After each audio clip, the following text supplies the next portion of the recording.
반갑습니다.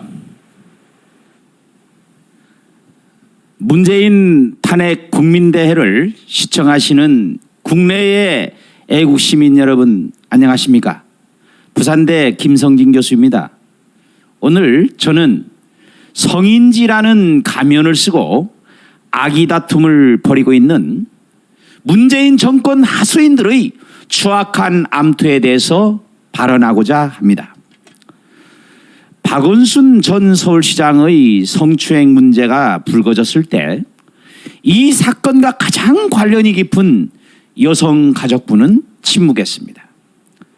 박원순의 자살이 알려진 지 한참이 지나서야 이종옥 여가부 장관이 838억 원이라고 하는 서울 부산 보궐선거 소요 예산에 대한 입장을 묻는 국회의원의 질의에 대해서 국민 전체가 성인지 감수성에 대한 집단 학습을 할 수 있는 기회다라는 어이없는 답변을 해서 국민들의 공분을 샀습니다.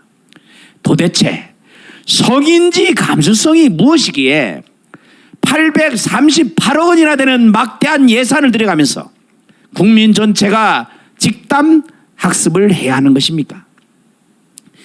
인지의 사전적인 정의는 대상을 알게 된다는 뜻이고, 감수성은 외부 세계의 자극을 받아들이고 느끼는 성질이라는 뜻입니다. 그냥 성추행이라고 하면 되고 성범죄라고 하면 될 일을 왜 성인지 감수성 하는 이런 모호한 발언으로서 사실을 왜곡하는 것이겠습니까? 문제는 대한민국 국가재정법 그리고 국가회계법에 의해서 정부는 성인지 예산서와 성인지 결산서를 의무적으로 제출해야 한다는 것입니다. 그런데 국민 여러분 놀라지 마십시오. 2021년도 성인지 예산이라는 명목으로 책정된 예산이 무려 34조 9,311억 원입니다. 2021년 국방 예산이 52조 8천억 원입니다. 그러니까 우리나라 세계 10위의 국방 예산을 집행하고 있는 대한민국 국방 예산의 66%나 되는 어마어마한 돈이 성인지 예산으로 집행되고 있습니다. 그러니까 성인지 예산으로 집행되는 사업들에 별별 회개한 사례들이 발생합니다. 환승센터 구축하는데 성인지 예산이 들어가고, 지역 맞춤형 청년 일자리 사업, 스마트팜 청년 창업 보육센터 이런 데도 성인지 예산이 들어갑니다. 심지어는 아스팔트 포장 사업에도 성인지 예산이 들어갑니다. 지금 저 청와대에 있는 어떤 양반이 매입한 농지가 알고 보니까 실제로는 아스팔트로 덮여 있는 도로였다는 겁니다. 그러니까 문재인 보유국이라 하는 대한민국에서는 아스팔트 포장에도 양성평등을 고려한다 이런 말이죠. 요컨대 정부의 각 부처와 지자체가 이 정체불명의 성인지 예산을 따내기 위해서 악의 다툼을 벌이는 촌극이 벌어지고 있는 것입니다. 이야말로 전형적인 용어 혼란 전술입니다. 박원순 성추행 사건에서 보듯이 정권에 불리한 경우에는 성인지 감수성이라는 모호한 말로써 사건을 축소 은폐합니다. 야당이 연루되면 성추행이니 성범죄니 하면서 사태를 떠벌립니다. 성인지가 예산 확보와 정권 지키기에 도구가 되고 있는 것입니다. 최근 사회적 이슈로 급부상하고 있는 차별금지 그리고 성평등 역시 좌익 세력의 용어 혼란 전술의 전형적인 사례입니다. 차별금지와 성평등의 핵심은 동성애 및 동성혼 허용입니다. 양성평등이라는 말을 성평등이라는 말로 바꿔 써서 동성애 옹호에 대한 사회적 비판을 피해가는 것입니다.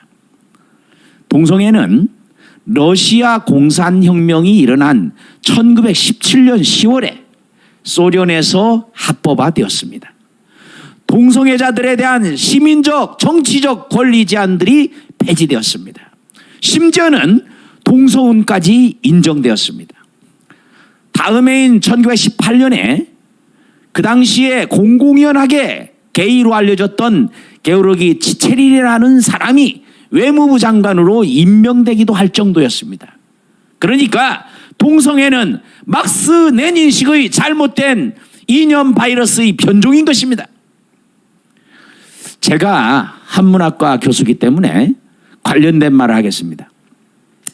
이 삼강오륜 중에 부부유별이라는 말이 있습니다. 부부에는 별일, 차이가 있다는 것이죠. 이때의 별이라고 하는 것은 구별을 말하는 것이지 차별을 말하는 것이 아닙니다. 그런데 이 무식한 인간들이 별이라고 하는 것을 구별이 아니고 차별이라고 오도하는 것입니다. 눈이 귀가 될 수가 없습니다. 손이 발이 될 수 없습니다. 남성은 남성이고 여성은 여성일 뿐입니다. 사람의 손과 발이 각각 같이 되면 짐승처럼 기어다니는 것입니다. 땅 밑에 있는 뿌리하고 꽃이 차이를 없애려면 나무 전체가 죽는 것입니다. 아무리 성전환을 한다 하더라도 남성으로 태어난 사람이 아이를 낳을 수는 없는 것입니다. 요컨대 동성애 옹호와 동성혼 합법화라는 것은 종족의 멸망으로 가는 치닫는 그런 것일 뿐입니다. 차별이 아닌 구별은 역할의 분담이라는 우주 만물의 보편적 진리이며 신의 섭리입니다. 그런데 공산사회주의자들은 성평등을 내세우지만 김일성 일가가 어떻습니까? 사치와 기쁨조 이런 것을 통해서 보듯이 소수의 공산당 지도부는 불평등하게 사치와 자유, 특권을 만끽하고 있습니다. 반면에 동유럽과 아프리카 그리고 동남아시아의 공산국가들에게서 보듯 대다수의 일반 국민들은 평등하게 이를 때 평등합니다. 빈곤과 인권 탄압이라고 하는 이 측면에서 평등하게 그 질곡에서 허덕이게 되는 것입니다. 문재인 정권 들어서서 가장 많이 인용되는 말이 사람이 먼저라는 말입니다. 심지어는 차들만 다니는 고속도로에도 사람이 먼저라는 구호가 적혀 있습니다. 이것은 종교는 아편이라는 구호처럼 무신론적 세계관을 강조한 것일 뿐입니다. 이들은 입만 열면 통일을 말합니다. 그런데 이들이 말하는 통일이라는 것은 통일전선에 따른 구호일 뿐 중국의 국공합작에서 보듯 그 결과는 공산사회주의자들에 의한 권력 장악과 적화 통일일 뿐입니다. 이 1921년에 모스크바에서 3차 코민테론이 열렸습니다. 이때 채택된 통일 전선 전략에 따라서 러시아를 둘러싸고 있는 모든 나라들이 대한민국만을 제외하고 모두가 공산화되었고 그 나라들은 모두가 질병과 빈곤 그리고 억압에 찌든 삶으로 통일되었습니다. 성소수자의 인권이라는 말로 포장된 동성애 옹호 그리고 동성혼 합법화 이런 건 역시 통일 전선 전략의 일환인 것입니다. 이들은 전통 파괴와 체제 변형을 통해 인민 독재를 완성하기 위해서 동성애자들을 전이대로 이용할 뿐입니다. 동성애자들의 인권도 보호되어야 하겠지만 결코 조장될 수는 없는 것입니다. 우리가 시급하고 절실하게 필요한 것은 성인지가 아니라 우리 대한민국에 처해 있는 이 절체절명의 상황에 대한 분명한 현실인식입니다. 우리 미래 세대들이 성을 혁명 도구화하는 좌익 세력의 사악하고 간교한 세뇌 공작으로부터 벗어날 수 있도록 우리가 바르게 이끌어줘야 할 것입니다.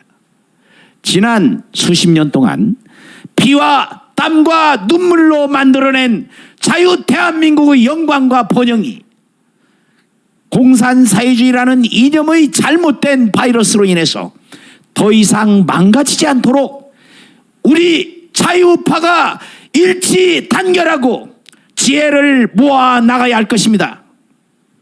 끝까지 들어주셔서 감사합니다.